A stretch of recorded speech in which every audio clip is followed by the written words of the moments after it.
Okay, hello and welcome to the CAC Community Affairs Committee's program, STC Communities Tool Preference Survey Results. My name is Anne-Marie Queenie and I am the CAC Chair. And so welcome, and on behalf of the CAC team, thank you for joining us today. And the next slide, please.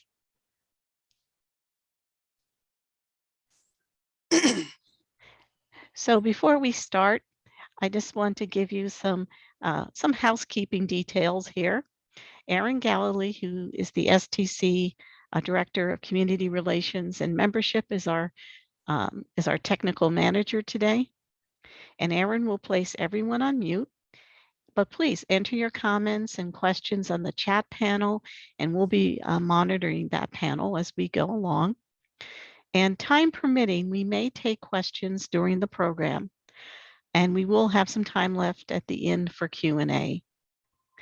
And also we'll be turning off our videos if for the portion of the program. And this program is being recorded. So before we begin with the survey results, I'm sure you're anxious to hear them. I want to just thank all the STC leaders and volunteers who participated in our survey and made it such a success. You know, your feedback will help make leaders' jobs easier. And I just want to thank Art Berger, who's the Carolina president, because Art suggested this project to the CAC. And, you know, please tell us about your ideas and suggestions. We are a volunteer group, so we may not be able to get to all your ideas, but, you know, please share them with us and we'll see what we can do. Now, as you know, if you completed this survey, the CAC created a very comprehensive survey. So we have a lot of good results to share with you. So we thought it would be best to share the results in phases. So during this webinar, Jamye Sagan, who's a CAC director and the survey project manager, will provide a high-level overview of the results. And after our webinar today, you will receive a copy of the survey's executive summary when Aaron sends out the link. And I'd like to thank Lori Meyer, CAC Ad Hoc Director, for creating the survey, and the CAC team members who contributed to writing that. And so after the webinar, then we will publish the more detailed results for those of you who want to do a deeper dive. And then after you've had a time to read it or browse through it, we will be holding a special informal open forum meetup on November 17th. And this is just an opportunity, like I said, to do a deep dive into some more of the topics that you find interesting, share information, and more importantly, to connect with other leaders who are using the same tools. The registration link will be on the CAC Leadership Program site on the STC website. And so you'll probably see that tomorrow. And the CAC hopes that this information you've provided will continue as an important resource for STC leaders, and that the issues that we've brought up on this survey will facilitate collaboration among the communities. So now it's my pleasure to turn the program over to Jamye Sagan, and who I bet you will agree with me, who did a great job managing this rather large project. So Jamye, over to you. All right, thank you, Anne-Marie. I'm really excited to share these results with you all too. This was quite a project and quite an undertaking and some really cool answers. So I just want to share with you what we'll cover today, as well as the results. We're just going to give a high-level overview of the results. And as Anne-Marie mentioned, we will do a deeper dive in mid-November. So today we're going to cover survey overview, just a little bit about the background, the survey results of each of the 7 different sections, and then what we are going to do with this information next.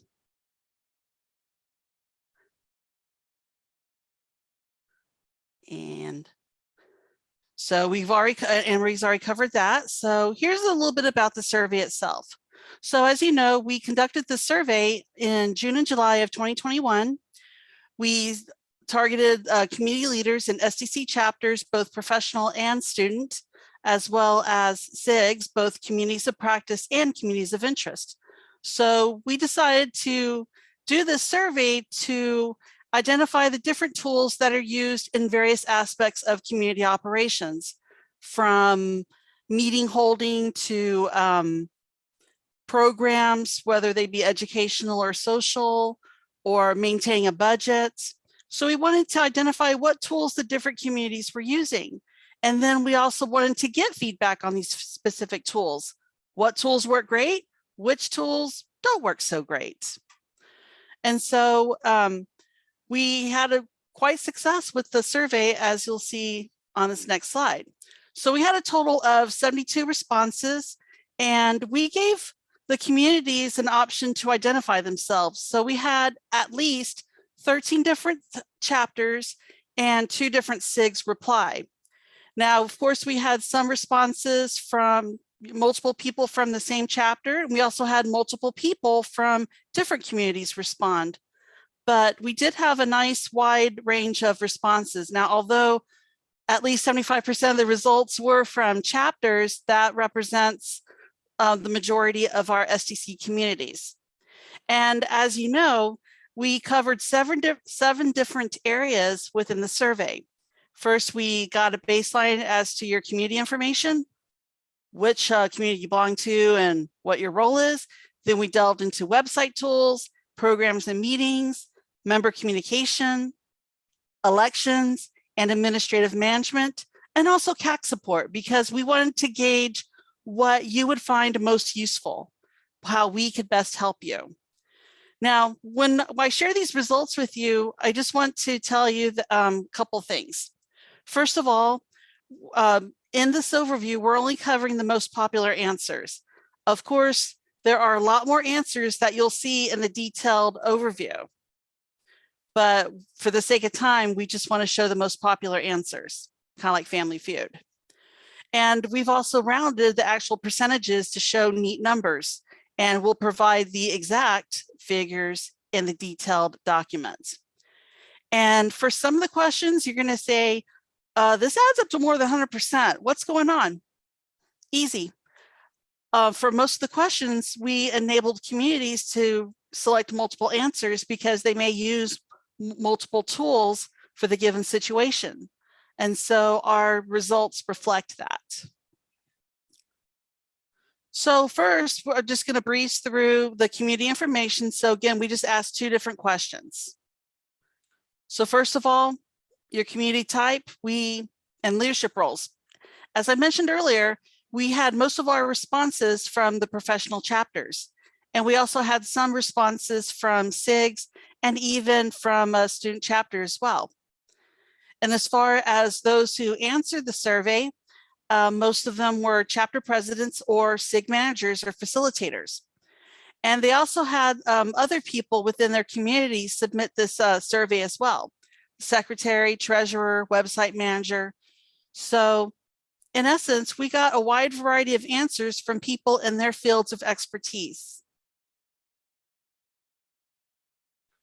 So let's go ahead and move on to section 2. And then at the end of each section, we'll pause for questions, but I figured you didn't have, did anybody have any questions about the makeup of the people? No, there were no questions. Okay, I thought I'd be fair and stop. Thank you, Anne-Marie. So now we'll go ahead and cover the website tool information. So the first question was, what hosting services are used by your community? As I mentioned, first, we're going to show the graph of the responses, and then followed by some overall reflections on that question. So there were a wide variety of services that our different communities use, anywhere from GoDaddy to Gatorhost. I mean, there were a lot mentioned, and some even use whatever STC uses. I know for the SIGs, their sites are hosted by STC. So, but the main thing was we noticed that 42% said they weren't sure what hosting services were used, We found, according to responses, that although many leaders don't know who the hosting service is, they care about that the site is reliable and easy to use and easy to update information. And they leave it to their webmaster to manage that aspect. And then the next question, what tools do you use to develop and present web content? By far, WordPress. Almost 70% of our respondents use WordPress to do this. And there were a few other tools too, such as hand-coded HTML and Dreamweaver.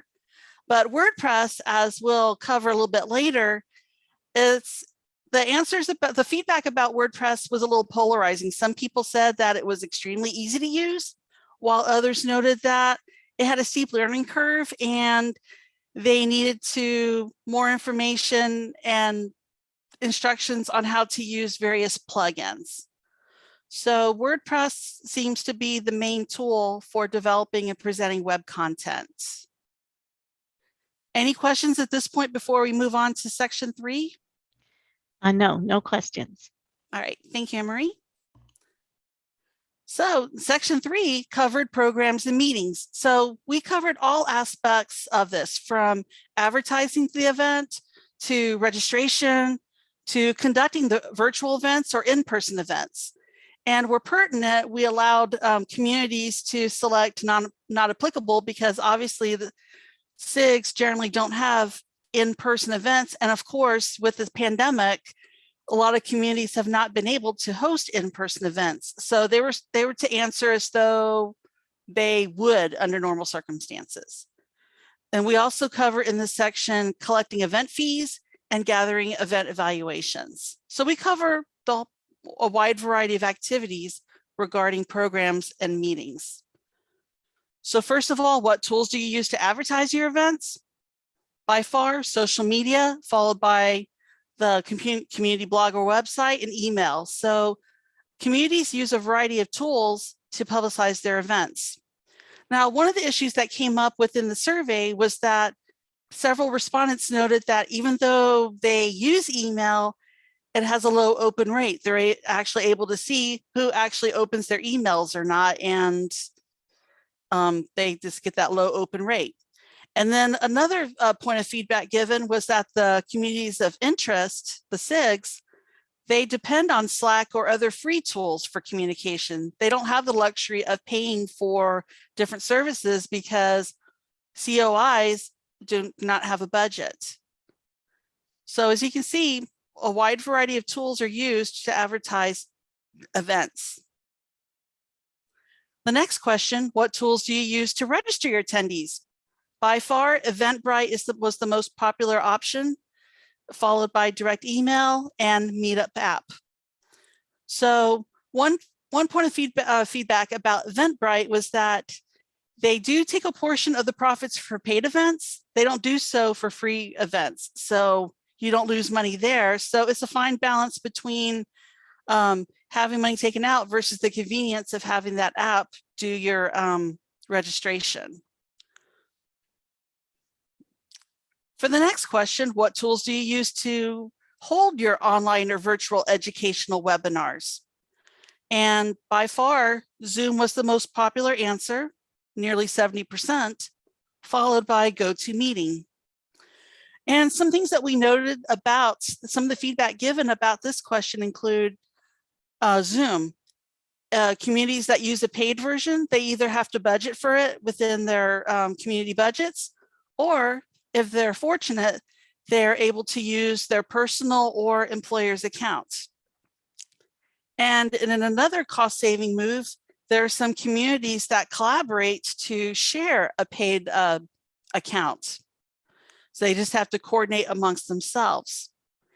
And then some communities that switched from GoToMeeting to Zoom, they did so because Zoom is a lot less expensive and it's very commonly used, especially since the pandemic began and people have had to use Zoom for work. So the next question is similar. We ask what kind of tools are used for your social and networking events. And this includes your virtual coffee meetings or your water cooler chats or any sort of fun and games. Again, Zoom was the most popularly used app, followed by GoToMeeting. And then some of the other tools that were used, some communities use Slack, Teams, and there's one called Run the World. So even though these questions seem similar, we wanted to see if there was any difference between tools used for educational events versus social ones. And the results appear that it's about the same. And then regarding collecting fees, if your community does charge a fee, over half use Eventbrite and almost a quarter use PayPal. And some observations about that. Other tools mentioned include Square and Stripe. And Stripe was really interesting because not only did several respondents talk about Stripe, but we also learned that Stripe has potential value as a storefront, as a virtual storefront.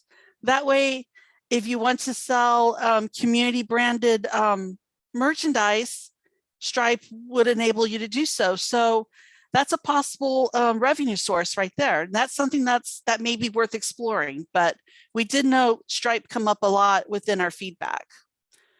And then just on another note, almost a quarter of our respondents had indicated that they don't charge fees. So this question was moot.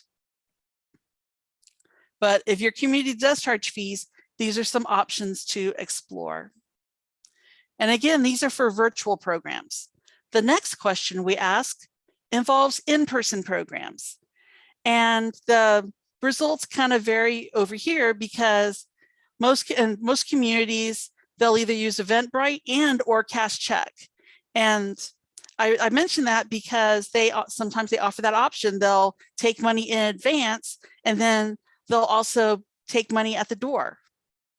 And so a couple of things that we noted here was that taking electronic in advance sales, that would make the treasurer's job a lot easier because they wouldn't have to handle any money physically. And plus, they wouldn't have to be there to physically, handle that money and then go to the bank or do whatever they have to do to deposit their money. And as I noted earlier, many communities use both methods of using Eventbrite or some other electronic tool, as well as collecting physical money. And then finally, in this section, what tools are used for gathering event evaluations? SurveyMonkey is the most popular tool here. And some feedback about that. SurveyMonkey is a robust tool, and Google Forms is a pretty decent alternative because not only is it easy to use, but it's also free.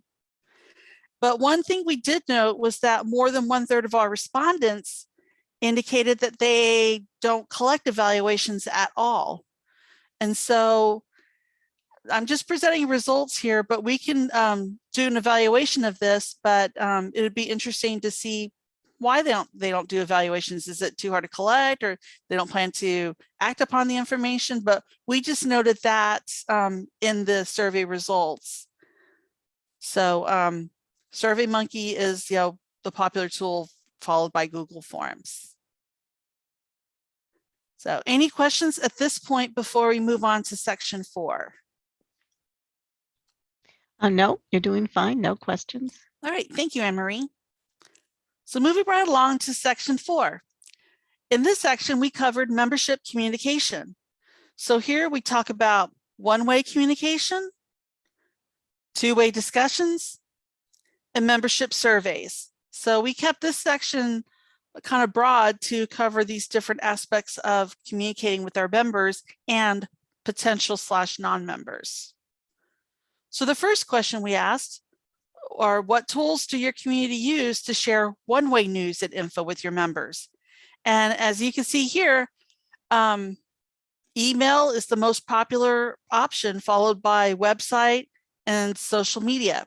And Slack is just coming up there with a little over half of users using it. So most communities use a multiple-pronged approach to share information with their members.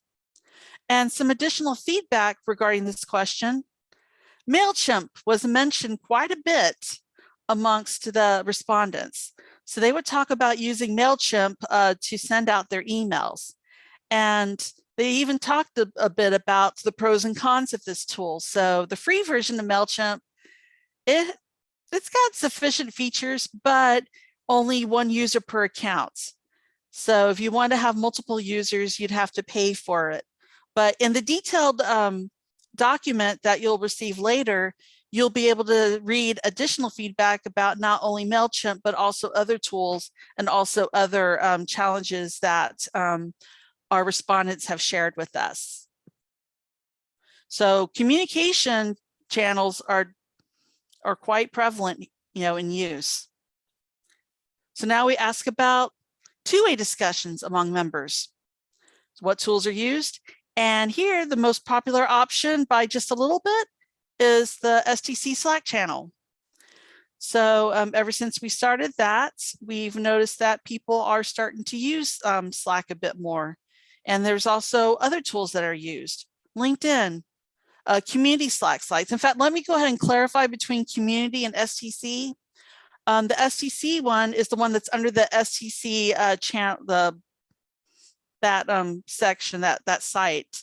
So there are different channels set up for each community. So that's what we're talking about here. And then the community one is a private one that's for use by members only, or a lot of times by the admin council to do planning and what have you.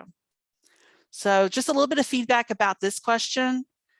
Slack is slowly becoming a more popular option. However, we've noticed that there's a little bit of feedback regarding Slack. There are some people that are either not comfortable in using it or don't see the value in why Slack is a good tool, a valid tool. And so we may foresee some additional education regarding, the good things, the positives about Slack and how it could facilitate communication and organization. So, I mean, we can easily talk, hours about Slack, but for the purpose of this discussion, I just wanted to share this bit of feedback with you all. And then the last question of this section involves conducting membership surveys. What tools do you use? And when we talk about membership surveys, they can be as small as like 1 or 2 question quiz about what topic do you want to talk about next, to an overall demographic survey in which you learn information about your membership base. And so regarding the surveys, by far, most communities reported using SurveyMonkey versus Google Forms. And then some overall feedback on this topic. The paid version of SurveyMonkey is very flexible. It offers a lot of options, but it's quite pricey. And so communities definitely have to budget for that, because I think it's, excuse me, off the top of my head, it's something like $300 something for one of the paid versions. So, but it seems to be based on feedback of a really good tool. And that was the only feedback about that section. So do we have any questions? Yes, and this goes into more, I think, of the two-way question. And so Barb asked, anyone using Instagram? So it did come up in the survey, but if anyone would like to, while we talk about this, if you would like to enter your comments in the chat, if you use it and how do you use it. I did look, Jamie, at our deep dive information, so I can mention that, or would you like to? You can go ahead since you have it up already. Okay, this was under what tools for two-way communication, and Instagram was mentioned, but it's single digits. It was really 6.67 or really 7% of the responses. So I think it's probably something new, and some people are using it. but there really weren't comments about Instagram in our responses section. And like I said, it was one of the lesser, I think it came in 8 Yeah. in that. So I don't know if anyone would like, if they're using it, if you could answer, Barb, if the attendees want to just put in the chat panel if you don't use it, or if you use it, and how do you use that? So I guess we can move on. Yeah, And we'll go and move on, and then y'all can chat, you know, if y'all want to, about Instagram in the chat window. Okay, so that's really good feedback. Thank you, Barb. Thank you, Anne Marie. And so now we cover elections, and this, you know, falls within this, you know, succession. So in here we talk about generating the ballot, distributing the ballot, and announcing results. And just to keep in mind, I know there are other issues regarding elections and getting people on the ballot, but that's a separate issue from the tools that are used to generate the election process. And so the first question, what tools do you use to generate the ballots? And some of the most popular options include SurveyMonkey and Election Buddy. And then this was really interesting according to the feedback. So other methods of generating ballots include use of email, WordPress, or some other form, and also in-person voting for those communities that get together in person with counting right then and there, even voting by acclamation. I elect Anne Marie president. I declare her president. It's even something as simple as that. And then virtual voting, which was intriguing, in which members, you know, we'd be on Zoom or some other application, the members would be present on screen and they would simply raise their hands in record. But basically, no matter what tool you use to generate your ballots or to count votes, it's important to note that the leaders of the communities use tools that accommodate their needs or preferences. So whether they send out an electronic ballot or just do it in person, it's whatever gets the result to select the person or to certify that result. And so in generating the ballot, you've got to deliver it. So how do you get those ballots to the members? By far, 60% send them via email, while almost 20% use the election tools. So that would probably be Election Buddy or any other communication method embedded within that tool itself. And so some feedback regarding this question, again, it depends on how your ballots are generated, whether you create in one tool and then send it out through another, or if it's all in one tool. And one thing that we did note in the responses, and I think this, you know, this boils down to another issue or another couple of questions within the survey. Respondents noted that having an accurate member email list is absolutely important to make sure that all members have a voice within their community. So they need to be able to have all their, you know, have the emails of all their members, all their current members, in order to send out the ballot and to ensure that only their members are voting for those particular individuals for whatever office. And this comes up about the issue about the emails in other questions, but it was mentioned specifically here with the feedback. And then finally, what tools are used to announce the election results? It's a mixture of different techniques: website, email, and social media, with website and email being the most popular options. And some feedback about that. Again, you know, respondents noted that accurate email lists are important, so that they let those folks know that, you know, these candidates won. You know, they want to let them know the results.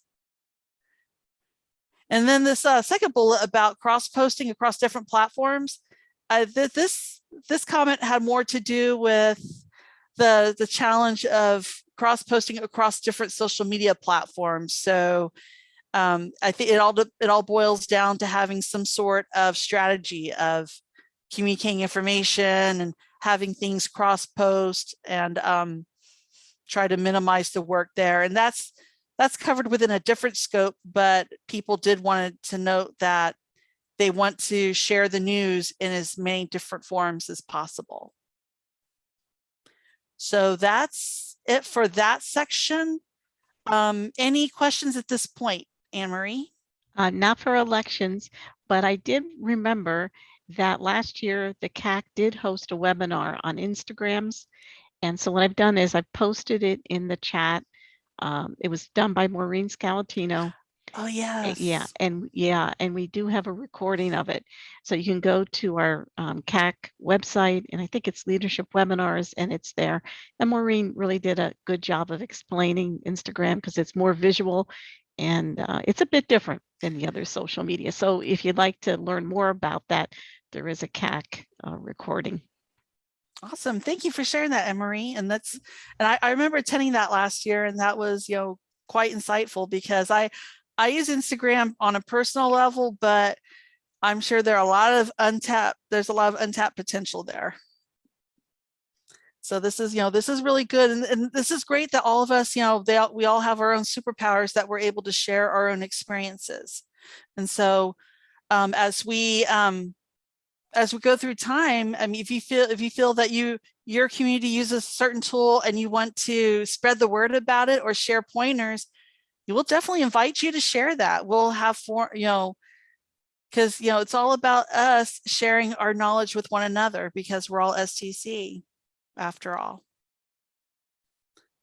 And so moving on to the second to last section, administrative management. So this is how our administrative councils conduct their business, and we cover various aspects from meetings to meeting minutes and leadership files to budget, even the collaboration between meetings, because things don't stop, between meetings.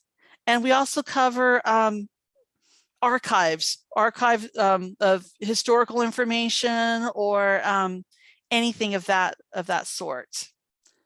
So the first question on here in this section was, what tools do you use to conduct admin council or leadership meetings? By far, most communities use Zoom followed by GoToMeeting. And just a little bit of feedback about that. These are basically the same tools that the communities use to conduct their virtual events.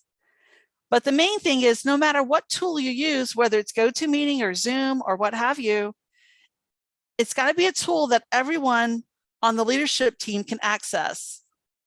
So everyone being able to access that tool is most important.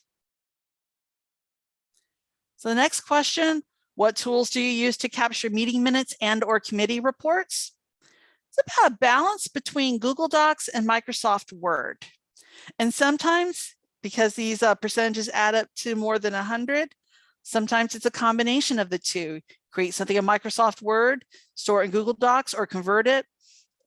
So some feedback about this question, like I mentioned before, using both. But we also noted in the feedback, a lot of communities use Evernote. It's as an archiving tool and also to capture notes. So in our detailed feedback, you'll get to read a little bit more in detail about Evernote and about some of the other tools used. But those were pretty much the top three: Google Docs, Word, and Evernote. So the next question, where do you store and maintain your admin counts or leadership files? By far, Google Drive is the most popular option, followed by Dropbox and then other including personal drives or some other service. But Google Drive by far is the most popular option. And Google Drive is free and it's easy to use, and it's easy to configure permission levels because you only want certain folks accessing different information.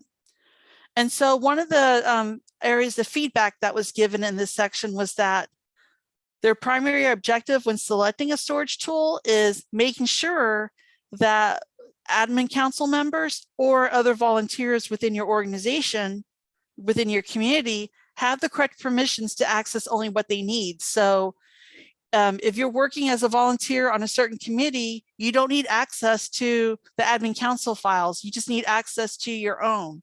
Or let's say you're working on the CAA form as part of a committee. you can easily set up permissions to just access that folder and not, the treasurer files. So it all depends on how the communities configure, but just as long as it's easy to do and you're able to access what you need, only what you need, you're good there. So next question, as I mentioned before, the communities need to be able to chat with each other in between meetings, whether it's to follow up on a certain item or if they have a question about something. What tools used for that? Almost 90% use email, and then about 40% use Slack. Those were the two most popular answers given with this question. And some feedback regarding this. Email, like I said, was the most dominant tool. Now, there were a couple of challenges that respondents shared with us in the survey. First of all, keeping your community mail separate from your work or personal mail. So that's why a lot of people will, a lot of times they'll set up their own Google address. So say like Anne-Marie_STC, or whom or whatever. That way you keep STC matters separate from your junk mail or what have you. And then another challenge regarding email was all has to do with the reply all, making sure that emails don't get lost within divergent email threads, because you know how it goes. If you reply to one person or add, it's like a big tree. And sometimes those branches branch out and you lose the trunk. Or sometimes people might get left off the list accidentally. So you've got to loop them in. So email can, pose its own challenges, but overall it's an effective tool to communicate in between meetings. And then regarding budget, what tools do you use to create and manage your community's budget? Most popular option by far, Excel, followed by QuickBooks. So a little bit of feedback about that. Overall, according to the written feedback that we got for this question, Excel is perfectly fine for, for budget administration, whether it's maintaining your ledger or keeping track of your budget. Excel's just fine. So, but again, it all depends on what your community uses and what your treasurer is most comfortable with, and also in making sure that you follow all necessary rules and regulations so that your budget is good, that you don't run afoul of any policies. And then the final question in this section, describe how your community maintains and shares its historical information. So like I mentioned a few minutes ago, this can be meeting minutes from years ago, or even articles from events that took place years ago. And this could this includes both electronic and physical artifacts, because you may have some newspaper articles of an STC event that took place so many years ago, or old photographs from the past. And so we wanted to ask this question because we wanted to get a sense for how this information is kept and also passed along from leader to leader within succession. So many of the options given, because this covers a wide gamut of information, some communities have website archives, or they store them within Google Drive or Dropbox. Maybe they'll have old presentations, through Google Slides. And then physical storage, whether it's a storage unit or at somebody's house. So, but according to the feedback given, the main challenge was, what is the best way to store and transfer custody of these goods? Because there's a lot of history there, especially among the older communities, and it's not something that you want to lose. I like looking at pictures and artifacts from the past, even if it was from 10 years ago. It just gives a sense of our history within STC. And so we wanted to share this question and get feedback. And there's a lot more about this question, as you'll see in the detailed dive. So do we have any questions before we move on to the last section of the survey results? No questions. All right, thank you. Thank you, Anne-Marie. And so finally, CAC support. So we wanted to share results of one question that's, that would help us determine what you need. So our question was, what types of CAC support regarding community tools would you find helpful? And as you can see by these options given, the two most popular by far are presentations by community leaders and informal virtual information exchange meetups. So that's what most of you asked for. So as we identify the need and as we identify who can share that information, that's something that we may be able to carry off. And as far as panel discussions, more than half of you said that would be useful, or a Slack channel dedicated to a specific tool, a little less than half. Vendor webinars, not as helpful as these other options, but we wanted to give these options to you just to get your feedback as to what you want, because that's what that's what we at the CAC are here for. We're here to provide support for you, and especially for those who are new, or even if you've been around for several years. There are so many different advances out there, and it'd be cool to explore different tools. And so now I just want to share with you, we're almost done here actually. I just want to share with you some general observations and some next steps. What's going to happen with this information that we provide? So first of all, we wanted to gather together some most frequently noted issues. So the first one has to do with Google accounts. So let me just pull up my notes here, because I did have some notes right here that I wanted to share with you, and I thought that would be most valuable to share with you. Sorry about that. Just having a little technical glitch right here on my end. Okay, should have it. Okay, so the Google accounts, they've become more popular with communities, but the free version doesn't provide as many options for administrative management as paid versions. Now, although Google does offer a not-for-profit version of Google Workspace, communities need to know what they need to do to get this kind of account. So that was one issue. Another issue had to do with Slack. Although communities are using Slack more, some respondents, found that it was not clear where Slack exactly fits as an administrative and communicative tool. Some issues regarding mailing lists. I know for several years, for those of you who've been around for several years, we used to have mailman listservs, which worked for a good while, and then once they start breaking, then communities had to find alternatives to these listservs in order to maintain communications with their members. And so some communities are using MailChimp, but some of it have experienced a learning curve associated with MailChimp. Another frequently noted issue has to do with WordPress. Again, WordPress, the comments given within the survey both said that WordPress was easy to use, and we also had a large learning curve, as well as wanting to learn how to use plugins to enhance the website.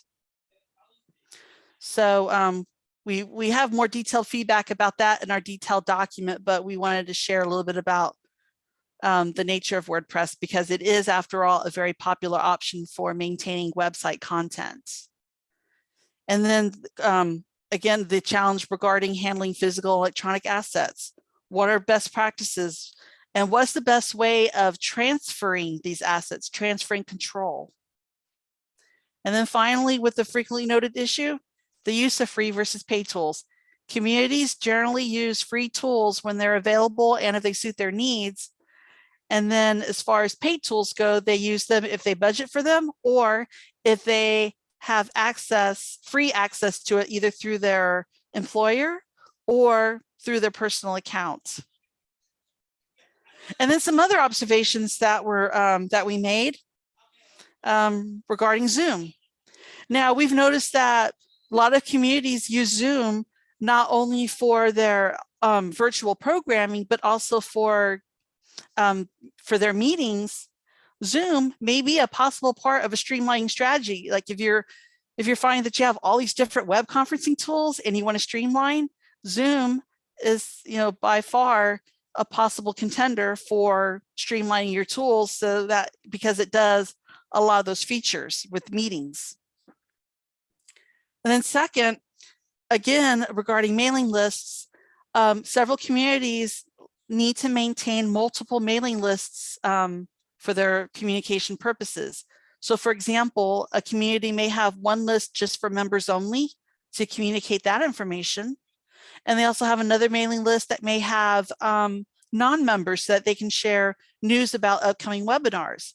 And this could even lead to a possible revenue boost for STC, because if you share information with a non-member, who knows, they might eventually join STC, or initially they'll pay the higher fee to take part in that program. And then if they pay enough of that, they may think, I might as well join STC, and then they'll pay and become members. And then another observation made was role-based emails. So a lot of communities reported issues with former members' personal emails being used to set up social media and online tool accounts. So let's say I use my Gimli Kitty to set up someone's social media. What happens when I go away? Unless you have access to gimlikitty@gmail.com, you don't have access to make changes to that tool or to configure it. And so as a result, a lot of the communities have had to create new social media accounts, even though there are about 2 or 3 floating out there with similar names. And so this can pose a problem for people that are searching for a certain community.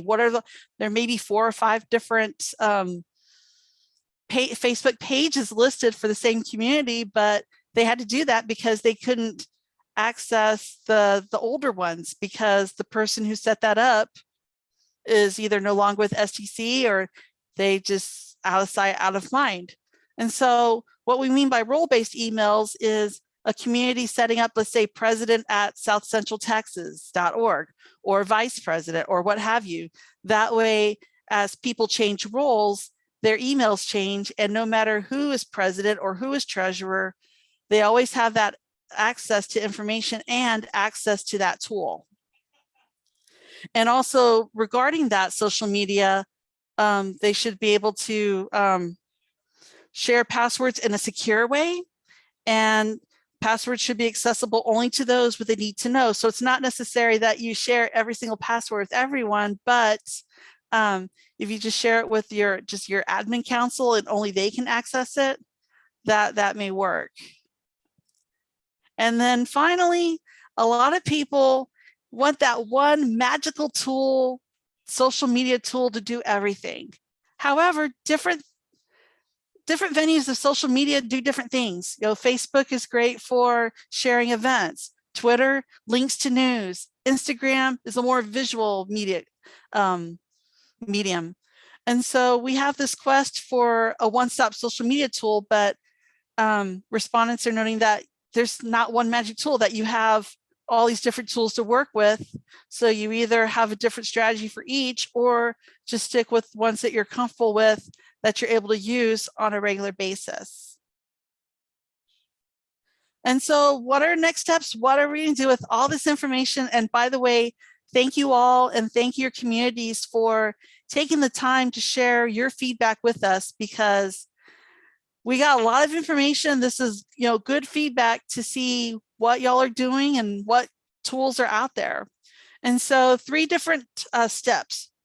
First of all, we will have a detailed surveys results document that's coming soon, probably within the next week or 2, but it'll definitely be ready before our deep dive discussion that Anne-Marie had mentioned earlier. But we do have our executive summary that Lori Meyer put together that summarizes what I've just mentioned to you. And so in addition to those detailed survey results, we'll have that deep dive discussion on topics of importance to you. And so we'll just kind of see where the chips may fall, see, what direction you want to go in, what is the need, and we'll respond to that. And which leads to other deliverables is determined. So again, we're driving our activity by what you're seeking. So again, I want to thank you all again for for attending this presentation and also for sharing your feedback. So if you have any questions or issues, please email the CAC at cac@stc.org. And as Anne-Marie mentioned earlier in the call, please join our Slack channel, go to the STC chat Slack site, and then join the #leadership channel. And this is a great area for you to collaborate with fellow leaders because we're all in the same boat together. Some of us, all of us have our own superpowers. And so it's nice that we're able to share our superpowers with one another. And so do we have any final questions regarding what we just covered? No, we don't. All right. Anything you would like to say, Anne-Marie? No, just thank you, Jamie, for this really concise and I think informative and lively, entertaining summary of the survey. It was very helpful, and I see in the chat that a lot of people are thanking you, and they found it helpful. Aww. And so, thanks again to everyone who contributed. And no, I have nothing further to say. Oh, thank you, everyone. Thank you. Now, this is truly a team effort, not only by you that provide the information, but by those who also reviewed it to make sure that it made sense. Because believe me, there was a lot of information, and as you'll see in the detailed document, we try to condense as much as we can, but that's why we decided to provide the executive summary. That way you get the gist of the survey followed by the deep dives. That way you can look into whatever subjects interest you. And especially if you're looking to explore a different tool for whatever purpose.